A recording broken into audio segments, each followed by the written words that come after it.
लोकसभा चुनाव तीनों चरण में खत्म होने के साथ ही एग्जिट पोल ताबड़तोड़ सरकार बनाने में जुट गए हैं। एग्जिट पोल आने वाले चुनावी नतीजों का एक अनुमान होता है और बताता है कि मतदाताओं का रुझान किस पार्टी या गठबंधन के साथ है।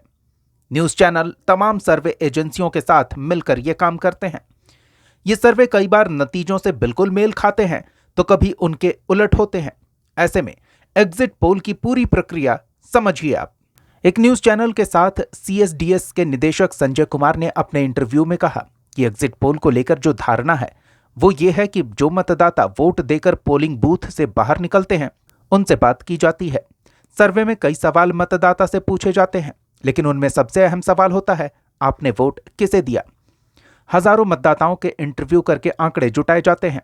इन आंकड़ों का विश्लेषण करके वोटिंग का अनुमान निकाला जाता है, यानी ये पता लगाया जाता है कि किस पार्टी को कितने प्रतिशत मतदाताओं ने वोट दिया। एग्जिट पोल करने, आंकड़े जुटाने और उन आंकड़ों को आप तक लाने में एक लंबी मेहनत और प्रक्रिया होती है। ऐसा नहीं है कि हर बार एग्जिट पोल सही ही साबित हुए। इसका सबसे ताजा उदाहरण बिहार का पिछला चुनाव है। 2015 में हुए बिहार विधानसभा चुनाव के बाद एग्जिट पोल में बीजेपी को बम्पर जीत का अनुमान दिखाया गया। पोलिंग एजेंसियां भाजपा को 155 और महागठबंधन को 83 सीटों पर सिमटती दिखाई दी, लेकिन ये उलट हुआ। अब सवाल ये उठता है कि आखिर एग्जिट पोल बड़े स्तर पर गलत कैसे हो जाते हैं। इस सवाल का जवाब देते हुए सीएसडीएस के निदेशक संजय कुमार कहते हैं कि एग्जिट पोल के फेल होने का सबसे बेहतर उदाहरण है 2004 का लोकसभा चुनाव। इस चुनाव में एग्जिट पोल के आंकड़े गलत साबित हुए। आप देखेंगे कि ज्यादातर वही एग्जिट पोल फेल हुए हैं जिनमें बीजेपी की जीत का अनुमान लगाया जाता है। एग्जिट पोल के काम में जुटे लोग पहले पोलिंग बूथ से निकलने वाले मतदाताओं से बात करते हैं। ऐसे में जो मतदाता मुखर होता है वो ज्यादा बातें करता है।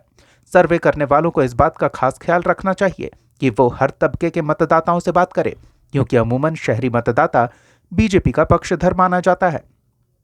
मतदान को गुप्तदान कहा जाता है। ऐसे में मतदाताओं से ये जान पाना कि वो किसे वोट देंगे, ये भी एक चुनौती होती है। कई बार वो सच बता रहे हैं या नहीं, इस पर भी संशय होता है। प्रत्येक चुनाव परिणाम का सटीक अनुमान लगाना बेहद मुश्किल होता है।